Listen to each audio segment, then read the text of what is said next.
Hello. So we'll be going to talk a little bit about cryptocurrencies now. Even though the name of the talk is Cryptocurrency for Dummies, this is not a talk for dummies, so it's intended for the CodeBeats audience. So even though I have simplified some things to make it fit into the 1 hour, I'm going to talk about the full protocol and how really Bitcoin and other cryptocurrencies work. First, a little bit about me. My name is Miguel. I'm a PhD student in robotics and AI here at ISCTE in Lisbon. I like to think of myself as a geek, a hacker, and a maker. And I'm a very big sci-fi, tech, and robotics enthusiast. I've also been affiliated with a few organizations such as IEEE. I'm in the student branch at the university. We organize a bunch of events there. I've helped organize the first Nodecopter event in Lisbon. And I've been formerly affiliated with Google developer groups, and I'm doing research for Instituto Técnico Suez IT. Just to give you an outline of the talk, first I'm going to give a bit of context of what is this thing of cryptocurrencies, to talk about how transactions occur and what is the blockchain, then what is this mining that you hear about, mining Bitcoin and so on, then some of the problems, and recently, some altcoins, alternative coins that started popping up, and I'll be giving an overview of that. And in the end, I would like to give you guys some space to discuss this, because it's a very recent technology, and it has the potential to change the way we do financial transactions, and not only financial transactions. So I'd like to hear what you guys have to say. First, the definition. As far as I know, there is not an official definition in the dictionary, but this is one of the proposed ones, and I think it suits quite well. So it's a digital currency that uses cryptography for security, and cryptocurrencies are generally anonymous and not issued by any central authority. This anonymous part, we'll talk a little about it later. It's not that straightforward. But the part here is that there is no central authority that controls these currencies. So what's the big deal? Why is it important? And one of the reasons is that transactions are irreversible, fast, and have low fees. So if you go through PayPal, usually you have to pay 3%, 2%. And right now with cryptocurrencies, there's almost no fee, or really no fee. And they are very fast to broadcast all over the world. You don't have to wait for PayPal, or if you do a bank wire to a guy in another country, you have to wait 3 days. This is almost instantaneous. Another thing is that it's universal within the internet. So as long as you have an internet connection, you can have a Bitcoin wallet if you want. And in this day and age, it might seem to us that any of us can get a bank account, and that's universal, right? But it's not really like that. Many countries, you can't really have access to this way of changing money between people online. And Bitcoin is really universal in that anyone can join this network. Then this is one of the most important parts, is that it's decentralized. And what it means is that there is no central point through which your transactions go. If you go through PayPal, you are subjected to PayPal's rules. If they don't want you to send money to WikiLeaks or something like that, you cannot send. Same thing with banks, and usually banks are under the regulation of governments. They have to follow certain rules, and here you can send money to anyone and anywhere in the world. Also, this is all what I was talking about, that the supply of coins is not dictated by any single organism, and the algorithm is what decides how many coins there are, how often they are released into the wild. So this is the most common example that everyone has heard about. This is Bitcoin. Bitcoin was released in 2009 by a guy called Satoshi Nakamoto. And this guy, no one knows who he is. And it's really incredible that for years people have been trying to idealize this distributed currency system. But in 2009, this guy came up alone, published a white paper on this, and then things started rolling from there. And for you to have an idea of the impact of this currency, this is the price over the last, so it's since October 11, so 2011. You can see the price of Bitcoin was nearly $0 per Bitcoin, and it went up almost to 1,200. And this is not only a sign of the faith that there is in that Bitcoin has a use, but also that it can be used as a means to transmit value from one person to the other, because the coins really have value. Oh, I also forgot to mention that even though you might see that one coin is worth right now maybe $500, you can send less than one Bitcoin, and you can divide it up to 100 million. So you can send just a small percentage. If you want to pay something that costs even a fraction of a cent, you can do that. So we can think of Bitcoin as a public ledger. And what is this ledger? Ledger is like an accounting book that every node in this decentralized network has. Everyone has a copy of this. And a simple way to think about it is that it has the names of people and the amount of Bitcoins that they have. In reality, it's not that simple, but for now, you can just think that every node in the network has one of these things. So you are connected to various peers, and when transactions occur, they are transmitted from one peer to the next, and they incorporate it into that ledger. Each person can have addresses, and these are like bank addresses, or we use NIBs to transfer money from one person to the other, or in PayPal we use the email address. And here we have these addresses, and they can have between 27 and 34 alphanumeric characters, and they are generated via public key cryptography. Okay. Also, any user can generate any number of addresses that it wants to. So if you want to generate 20 or 100, you can have one transaction for each sale that you make on your website, for instance. And just to give a little intro here, I'm not going to talk about public key cryptography. I'm going to think that you guys know more or less what it is. But basically, you have a private and a public key, and you can encrypt stuff with your private key, and then decrypt it with your public key. So you give away your public key to someone, and they can verify. Okay. Either way. So you can encrypt it,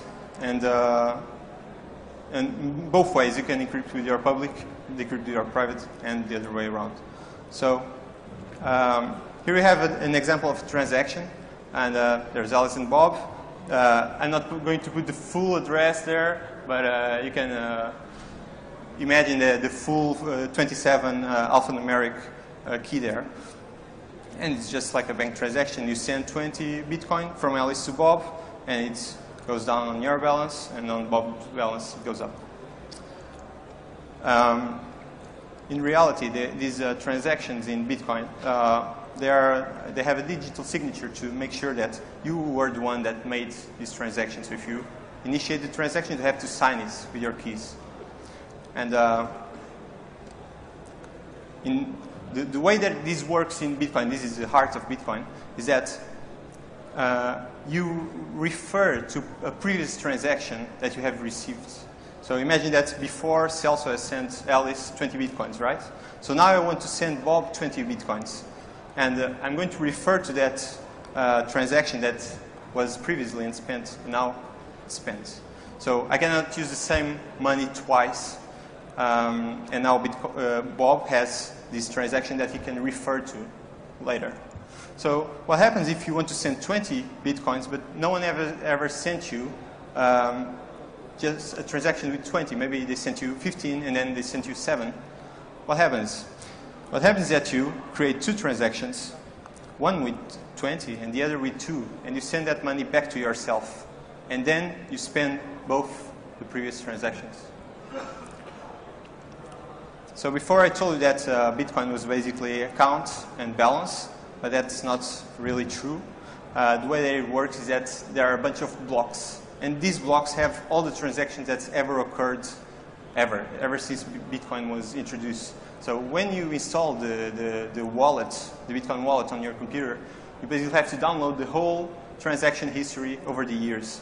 And you can go through the transactions, and you can verify that no one is spending the same transaction twice. You can go one by one and checking this. That's why when you download, I don't know if you try, but when you download the Bitcoin wallet, it takes a few hours to update to the current status of the network. Also, these blocks have an interesting thing, which is that they contain the hash of the previous block and the hash of the current block. So this means that blocks come one after the other, and the only block only has one previous block, and there are no forks in the network. Okay, so this is an example of the blockchain. To the right, we have the most recent block with the transaction that have occurred in the last few minutes. And as you can see, in the first part where it says block 100, we have these transactions. And the reason that Bitcoin is quite safe is that you cannot just go back and change a previous transaction. So you might say that Bob didn't transfer 20 Bitcoins to Alice, he transferred 50, right? So this changes the block's hash, and that makes all the further blocks further on the chain also invalid. So no one can just go back and change one hash and just pretend that everything is all right, because if you go through the whole blockchain, you'll see that something is wrong. Also, I said that there were no forks in the network, but it might happen that two blocks are generated at nearly the same time, because remember that this is a decentralized currency, so not all the peers have the same state at each moment. So these blocks are generated by different nodes in the network, and they might decide that different transactions go in the current block. Now, what happens is that they use that current block as the current one. So half of the network might use one block, half of the network might use the other one. But the fastest one to get another consecutive block, that will be the chosen one by the whole network. So this prevents a problem where some nodes create one block, another nodes create a different block, and then the network becomes splitted. So each node will try to be on the fork that has the most number of blocks. So in terms of mining, this is the process by which you create these blocks, these collections of transactions. What I do is to use a proof of work algorithm. So creating these blocks is not easy. And that's why you can just create 50 blocks and then hope that your fork will be the correct one. It takes some time, and this time is adjusted by the network. So what you do is that you hash the whole block of text that's in the transaction block, and you add a number to it. And you hope that this number will meet a set of rules that is established by the Bitcoin protocol. That set of rules, so you can see here, this is governed by a thing called difficulty. And as more and more nodes try to hash these blocks or mine these blocks, the faster it will be, because all you have to do is create a block that starts with a certain number of zeros. It's not this simple, but for simplicity's sake, let's pretend that it is. So imagine that you have to generate a block that starts with 4 zeros. So you add number 0 in the end of the block, you generate a hash. It doesn't start with 4 zeros. Try different numbers. And by 4250, you finally get to a hash that corresponds to the current difficulty level. So imagine that not a lot of people are mining the hash rate of the network. The rate at which you can generate these hashes is not very high. So the difficulty has to be lower in order for you to maintain the Bitcoins 10 minutes per block. So in Bitcoin, it is intended to generate a block every 10 minutes. So, but you can start thinking, what if I add a ton of computers to the network? That will make computation faster, and I can generate blocks much faster, right? So every 2 weeks, the difficulty, so the number of zeros that you have to generate, goes up or down, depending on the hash rate of the whole system. So in here you can see that the red light is difficulty, and it adjusts itself on a regular basis at 2-week intervals.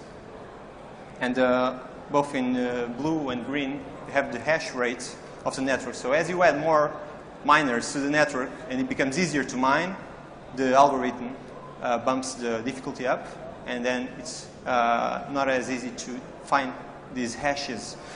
So the purpose of this is to keep the block at 10-minute intervals.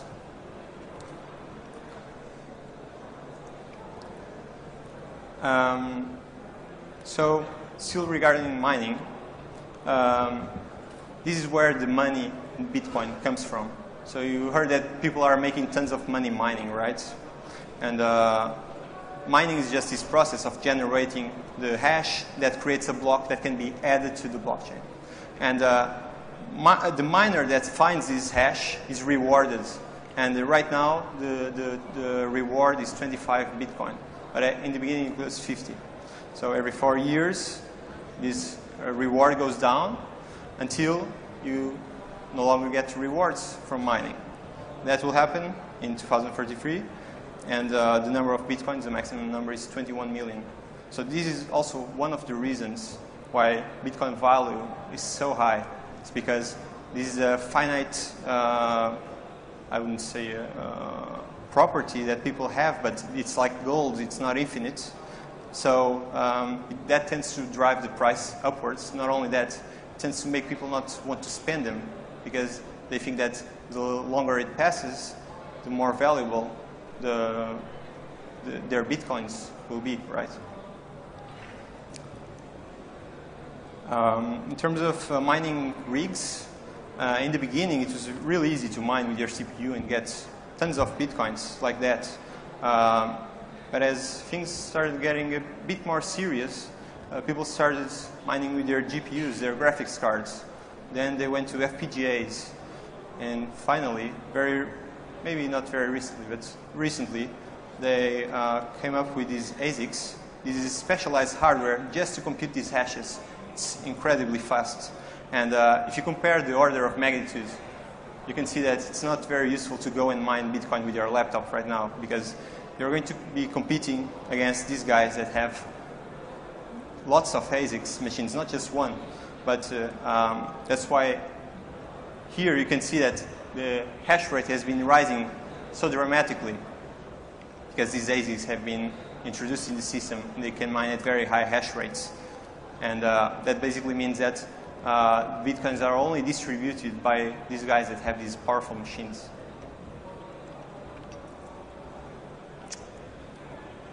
Forgot to mention about pool mining. So even if you have a single graphics card, you might want to give it a go, right? But trying to find the block on your own is not a good way.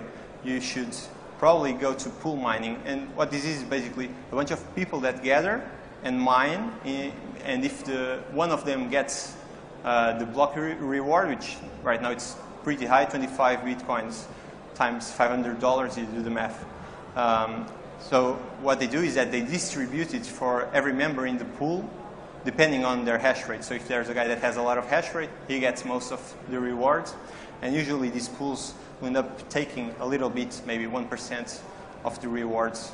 But nowadays, most people don't even solo mine, and most clients don't even allow that. So they're all made to use pools. And we end up with this kind of stuff. So people that got in really early and made quite a lot of money from the rise in value of Bitcoin have reinvested that money, and these are all GPUs, if I can see correctly. And they have these huge mining farms, maybe at home. They're spending thousands of dollars in electricity, and it's not really very good for the environment. So this is one of the problems that we currently have. But with the advent of ASICs, it becomes even more difficult. So some of the problems of Bitcoin. When you have your wallet, you have both your private and public keys in there. And if you lose them or someone steals them, you're out of luck. You cannot get those keys back, and that means that you have no access to your private keys. Another thing that can happen is that someone might steal your private keys, but you might not be aware of it, and they didn't do anything with your Bitcoins. Afterwards, you get a big transaction from someone, and then they have the keys, and then they can transfer that money to some of their accounts. So there are many viruses that go and search your hard drive just for your wallet files and try to get your private keys. And it's a very big problem, because if you want regular people to use this, it cannot be hanging over their heads that they are going to lose everything if they catch a virus in their system, right? We don't lose all our money right now if the bank gets infected with some sort of malware, or it has a hacker goes in there, right? So that's one of the problems of this type of currencies, is that if you're out of luck, you're out of luck. While in centralized systems, there's always some security in terms of not losing everything you have.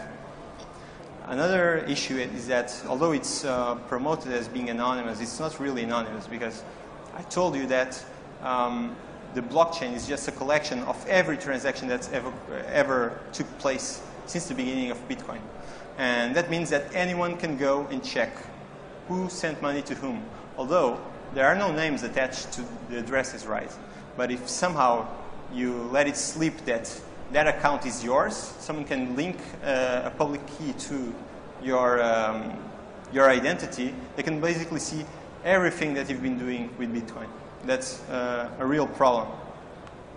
And another issue that has been happening lately with some severe consequences is double spending attack. And also, it's magnified by this 51% attack, which I'm going to briefly talk about. In terms of double spending, imagine that you have a bad guy, Trudy, and he wants to pay for something that Alice is selling. So what he does is that he creates a regular Bitcoin transaction. I send 20 Bitcoins to Alice. And I'm going to reference this previous transaction that is unspent. But then I created at the same time a new transaction that also references the same previous transaction. So both these transactions, one is being sent to Alice, it's a good one, but now you're sending the money to yourself again, spending the same previous transaction. What happens is that the propagation of these messages through the network is not done in the same way, and you could be propagating this bad transaction to some nodes, and the good transaction to other nodes, including Alice's node. So Alice might see that the transaction has occurred, she has received it, but in reality, other nodes are seeing that a different transaction took place where you sent the money to yourself. And if these nodes that have the red or the malicious transaction, if these nodes are able to generate the block that contains this transaction, then the money that Alice receives will never be incorporated into the blockchain. Because once you spend a previous transaction, you cannot spend it again. So further attempts of introducing the good transaction into the blockchain will be rejected by the network, because you see this money has already been spent, I'm not going to spend it again. Just a brief mention about altcoins, alternative coins. These have been showing up since 2011, and as you might be aware, Bitcoin is an open source project. Even though we don't know who the guy is that made it, the code is open source and has been being maintained by a series of developers. And in 2011, although it was not the first altcoin to show up, it was one of the most important ones, because it implemented a different type of proof of work algorithm. While Bitcoin uses SHA-256 for the hashing of the blocks, Litecoin uses a different type of algorithm. And this new type of algorithm requires a little amount of memory for every hash. And what this does is prevent these ASIC miners, these hardware miners, from hashing at a a really high speed because you need to have tons of memory to be able to do all the calculations. So this was a huge break from Bitcoin in that the network was no longer on the mercy of ASIC miners that were getting all the reward from them. Also, a different thing is that the block time from Litecoin is only 2.5 minutes, where Bitcoins takes 10 minutes to confirm a transaction. So imagine that I send you a transaction. It will only get incorporated into the blockchain after 10 minutes. You'd have to wait for 10 minutes to be reasonably sure that the transaction was not fake, it was not malicious, right? Even though with the 51% attack that I forgot to mention before, if you control more than half of the hash rate of the network, you might be quicker to generate a series of blocks that contain malicious transactions, and you could execute the double spending attack in an easier way. And this can be done using pools. If pools have more than 50% of the hash rate of the system, it might be trivial for them to create this double spending attack much easier. So this block time of 2.5 minutes is an advantage because the transactions are confirmed into the blockchain much sooner. And right now, in terms of market cap, Litecoin is currently the number 2 cryptocurrency.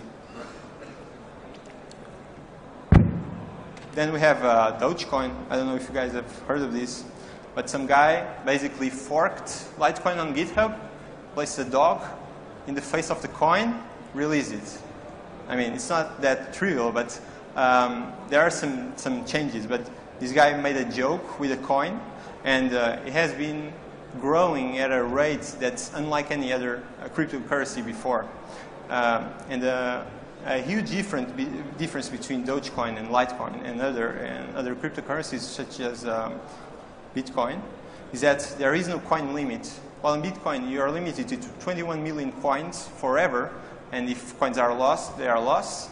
In Dogecoin you have a maximum of 100 billion, much more, until 2014. So the time frame is completely different. And after that there will be 5 billion Dogecoins per year. So this will keep the miners interested in mining, where after 2033, in the case of Bitcoin, miners will no longer get rewards for mining. Their only rewards will be the fees that you pay for a transaction, and those are optional. So after 2033, you might say that you want to pay 0.01 of transaction fee in a transaction. Otherwise, the miners won't even care for it and will not include it in the new block. So a difference from this kind of currency is that you will always have a reward for miners, and it will keep them mining and basically keeping the network healthy. Because if you have lots of miners, it's more difficult to execute an attack. Also, if you ever visited this Reddit community of Dogecoin, you can see that people are just giving away money like crazy. They are funding all these different projects. So remember, this coin is only 5 months old. It has already donated all this amount of money to several causes, such as building water wells in Africa, or giving dogs for kids with special needs.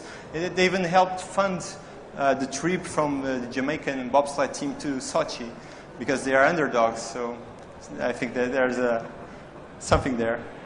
Also, there was a big test of Dogecoins in Christmas. Dogecoin was released maybe in the beginning of December or late November. And then in the Christmas day, 30 million Dogecoin were stolen, or actually more than that. But the community has gathered and donated 30 million to give to those people that lost all their Dogecoin. And they also recently, maybe last week, they sponsored a car in NASCAR. So it's really strange times to be in terms of cryptocurrencies. There are also a variety of other cryptocurrencies. Back there you have Kanye West. Someone put a Kanye West face on a fish, and then Kanye West's lawyers went after them and they ran away. It's kind of strange. You have Peercoin, you have Namecoin, which tries to basically create a DNS system with cryptocurrency. Have Aurora coin, which is a coin that was made for the Icelandic people. And then recently, Crypto Escudo was created in Portugal. Although it's quite interesting that these coins come pre-mined. So the authors of, not all of these coins, but for instance, Crypto Escudo, I was reading in their website, they have pre-mined 45% of all the coins that will ever be available. So if you start mining Crypto Escudo now, you can be sure that the authors of this coin already have a fat stack of coins. So you might not be very... Yeah, that's what they say, right? That they will give away to the Portuguese people. Yeah, that's what Aurora coin says, and let's see. It's too early to say. In terms of what is happening right now with Bitcoin, and not only Bitcoin, other cryptocurrencies, there are a number of ATMs being developed and already being deployed all over the world. You can go there and place euros or dollars, and it gives you a paper wallet. And you can, a paper wallet basically has in a piece of paper your private and public keys. You can just import them in your desktop client, and you have those coins. There is also Silk Road, which you probably have heard about. This was an online store that you can only access using Tor. So it's a bit shady that you had to use Bitcoins, and then you had to be on Tor, and you could buy all sorts of things like drugs. You can hire someone to kill someone. It was really shady, and basically it was taking full potential of the potential anonymizing aspect of both Tor and cryptocurrencies. But in the end, it was human error that led the creator of Silk Road to let his identity slip, and the FBI went there and seized everything. There was also a lot of talks in terms of regulation and legislation, particularly in China and Russia, and in the United States there has been a lot of controversy. Bitcoin has been banned from China, then unbanned and banned. This goes on forever, and no one really knows what Bitcoin is. Some people say it's property, some people say it's currency, some people say it's nothing. So do you pay tax on it or you don't? What do you do with the gains, monetary gains that you make from Bitcoin?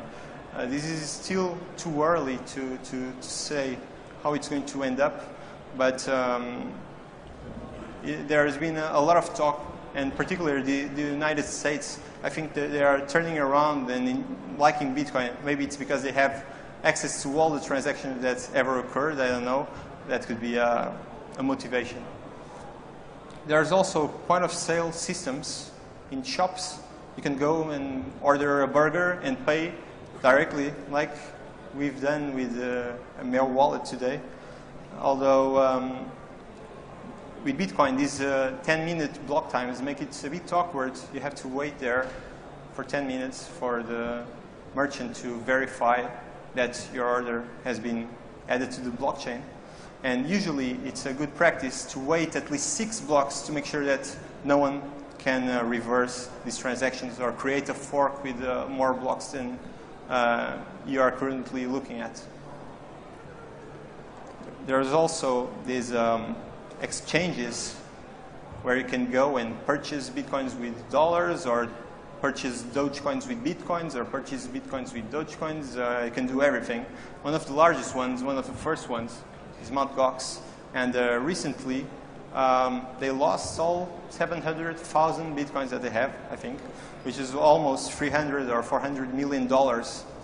And there is no regulation on this, so these people just lost their Bitcoins. That's it.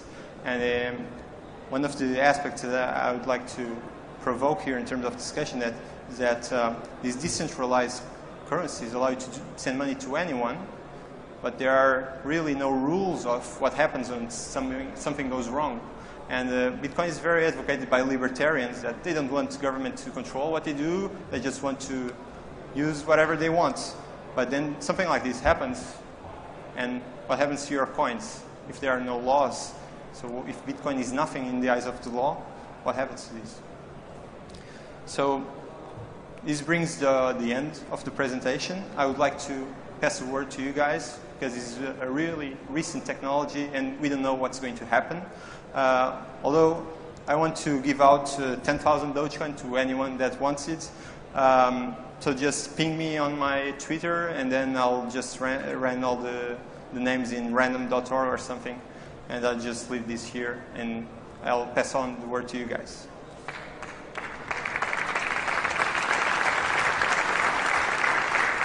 And here is a paper wallet with 10,000 Dogecoin if you guys want it.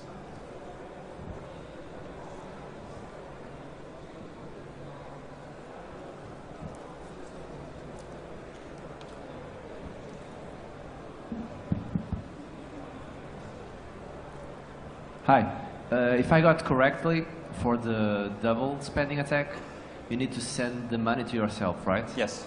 So is there any valid reason for allowing sending money to yourself? Yes. In the beginning of the presentation, we showed that if you want to spend money that came from transactions that don't add up to exactly the amount that you want to send, so imagine you want to send 20 Bitcoins, but previously you only received 10 and 15. You have to spend both those transactions that amount to 25 Bitcoins, right? So you have to send those, the remaining 5 Bitcoins to yourself so that you keep the change from the transaction. This is because the way that transactions are recorded and they are used, you have to spend previous transactions and they might not add to the correct value. Okay, thank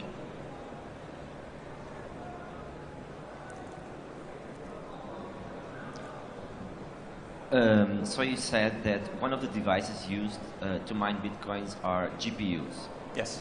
And as far as I know, the GPUs used are exclusively AMD GPUs. Is there any specific reason why NVIDIA GPUs are not used? The way that the architecture of AMD GPUs is done allows this hashing process to occur much faster than in NVIDIA's architecture. I don't know the exact details, but I can tell you that nowadays people are spending a lot of money just buying AMD GPUs because the hash rates are much faster.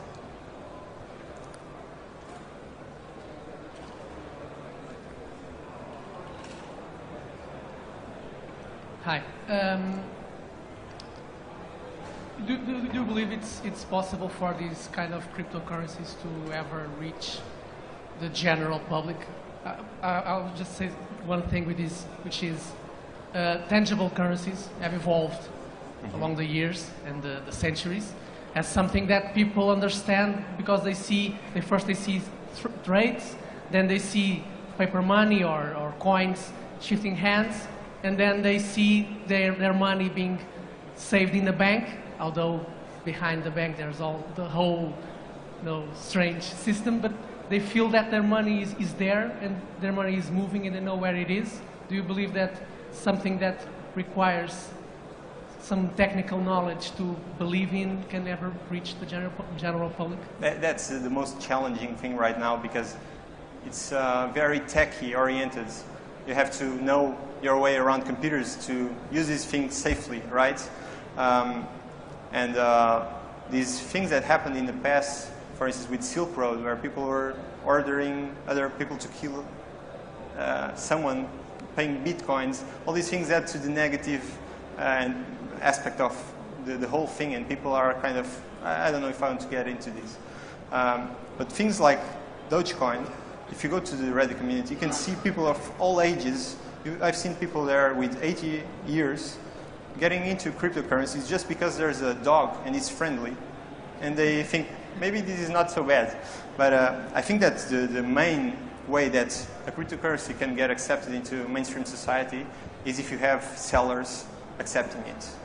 If you go to every shop and there's someone accepting Bitcoin, people will start noticing and they will want to use it because it's practical. So it depends on the adoption of merchants, it depends on the adoption of people that want to buy with it. So it will either work or not, but I think it's too early to tell.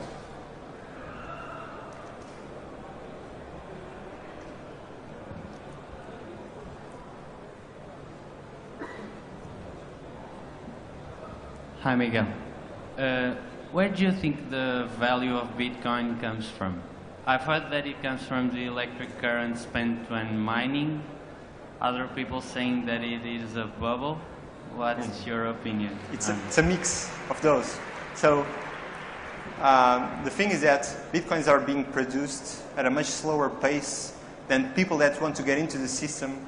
If you want to get some Bitcoins, right now the value is very high because a lot of people want to get in, right?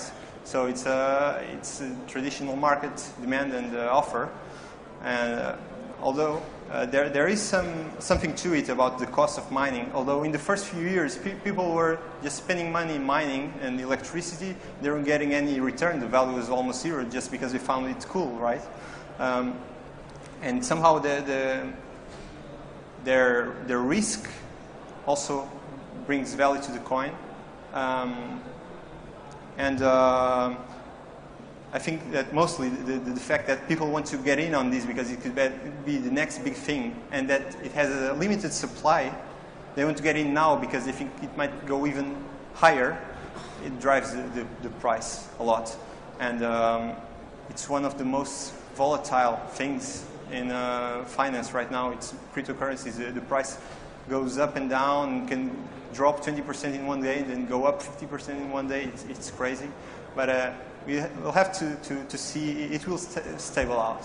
And although we might be in a bubble right now, I think that the true value will show itself over the years as more merchants adopt it. But I think that right now the value might be a little inflated.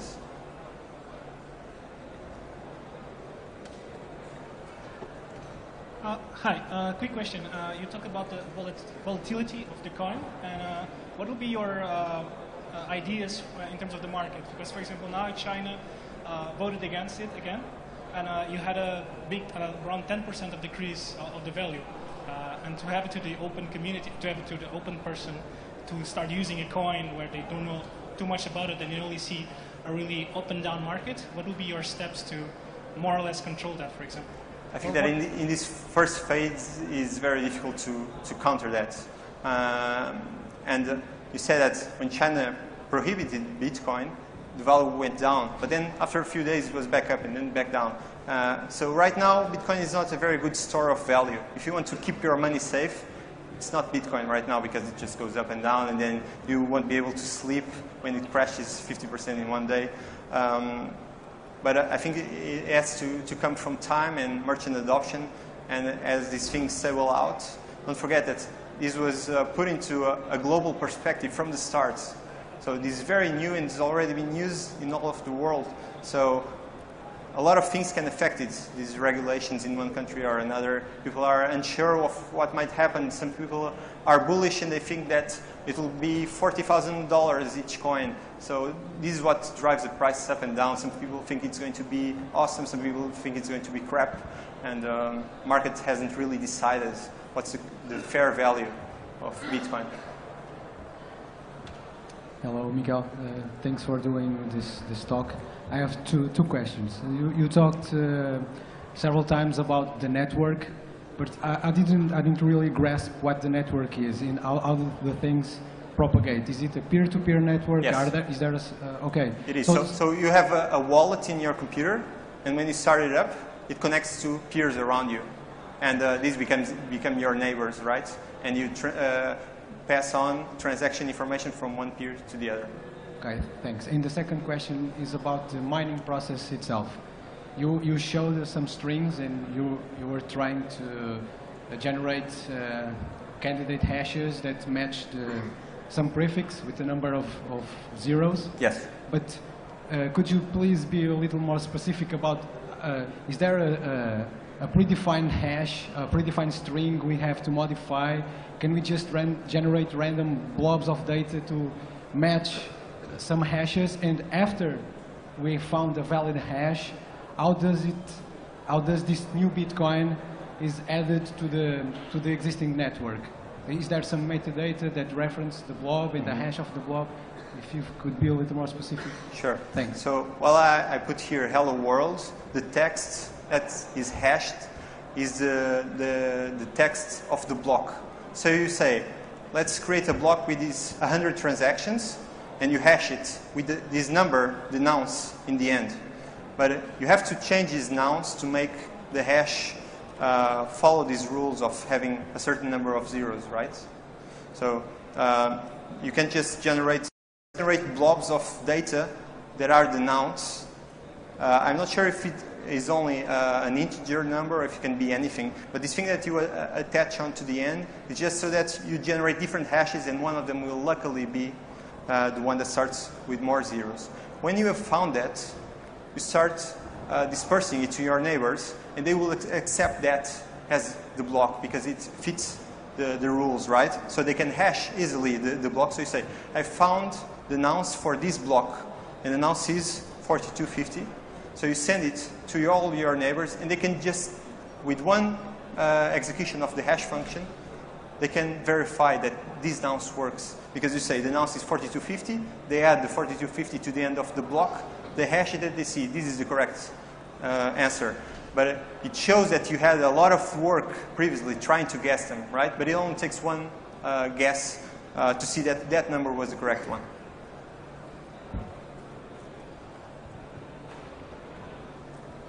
And regarding the previous question, hi. And if two people find the same thing? Yes. So the same nonce or the same exact number, they can find different numbers for different blocks. So not everyone is trying to hash the same block. If you are in the other part of the world, you might be looking at a different set of transactions that you want to put into a block, right? So what happens when two different blocks are created is that there is a fork in the blockchain. So there are these two candidate solutions, and the neighbors of the guy that decided on the first one will stick to that one, and the neighbors of the guy that found the bottom one will stick to that one. So we will have actually in the Bitcoin network two different blockchains. The last block will be different depending on where you are in the network. Okay?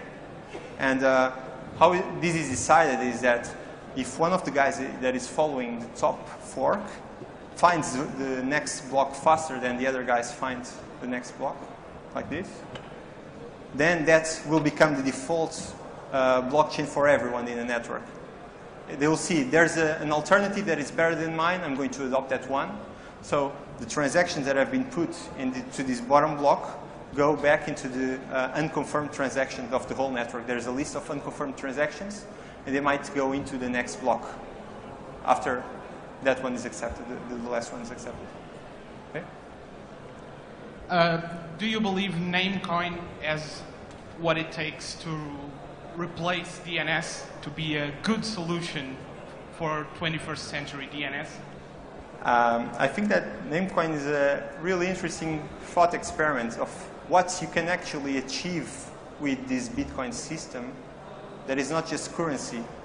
It has other uses. And I think that as a first prototype of what can be done with the blockchain technology and basically decentralizing this ledger, I think it's a very interesting thing. I'm not sure that it will disrupt DNS because it's been used for so long that it's difficult to do this. You can look at IPv6, and the adoption is not that easy to go from IPv4 to IPv6, although we're getting there. But this shows that the Bitcoin protocol can be used to more than just transactions of money. It can be used for microtransactions automatically between several computers. They can decide different things, bidding, and I think that is possibly going to be the most interesting part that comes out of Bitcoin, not just transferring money, but these other uses that this distributed ledger can have. So if you have a history of all the transactions of a different thing that's not money online, and it can be used reliably, that can be very interesting. Although it's hard to guess what kind of use cases, right? So early in the game. Miguel, again, another question. What about the average propagation time of an hashed block across the whole network? Couldn't it be exploited too? Yes, actually, that's what is exploited by this double spending attack. Let me put it here. So imagine that you are the node on the left, and you are making a transaction with the second node on the bottom, and you use this effect that not all nodes are connected and they do not get the same information instantly. So you transmit ambiguous messages to each part of the network. And if you happen to have more than 50% of the hash rate, you can be pretty sure that your block with the fake data is going to be hashed first. So this matter of not having an instantaneous connection with all the other nodes in the network is a bit of a problem. And that's why people try not to give more than half of the hash rate to a single entity or pool in order to prevent this. Yeah, but that is kind of luck, isn't it? Yes, it's a bit of luck. Yeah. And that's why people recommend that you wait at least for 6 blocks after the one where your transaction has occurred, right?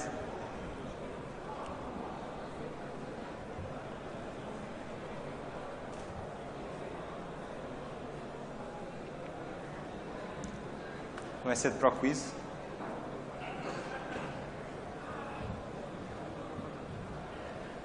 What's the state of the art on the convergence time problem? Who's working on that and what's being done there? I don't do research in this area, so I'm not really sure of who are the guys that are making this kind of research. But I know that there's a lot of research going into this, particularly on the type of proof of work algorithms that are used. So these scripts type, there are different ones. There's a new coin that uses 12 or 9 different hashing functions, so that it becomes even more difficult for the ASICs to take over. But in terms of propagating the message through the network, I don't really know what's the state of the art. Hi again. Do you believe that all the problems that are related with regulations and well, every problem around cryptocurrencies will end up eventually being solved by banks themselves and negating the very issues that it was supposed to fix? So if you think of a perfect world where governments don't have a say in what banks say, probably, but I don't think that's going to happen that soon. And there are some problems with Bitcoin, sure, but the main advantage is that you don't have to go through a bank or PayPal or America, or they don't decide on what you can do with your money or with your transactions. It's decided by the network. So even if you solve those problems, maybe, but I don't see how they can be solved. And if you still have central identities or entities.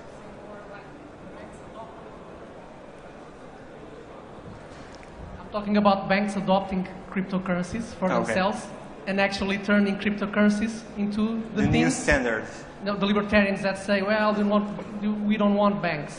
Then banks adopt cryptocurrencies, and we end up in the exact same I think that there are some, even if banks adopt cryptocurrencies, they will not be able to control them.